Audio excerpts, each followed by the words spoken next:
Енді дәстүрлі садақ ату денсаулыққа бірден бір пайдасы өте көп.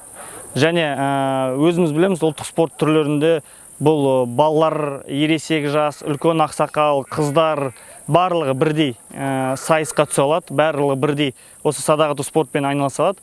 Сондықтан бұл барлығына бірдей қызықты. Және қатты бір шығыны талап етпейтін, қосымша аланы немесе ату спортпен айналысатын мүмкіндіктер жоғары көп.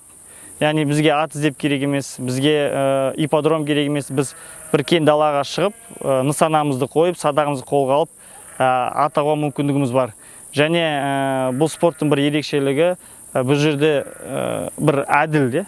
Яғни бүкіл нәтиже сені нысанаға тигізгенімен тең. Яғни сен өзін атасың, нысанаға өзін тигізесің, сонда ұпайына сай сен марапат аласың.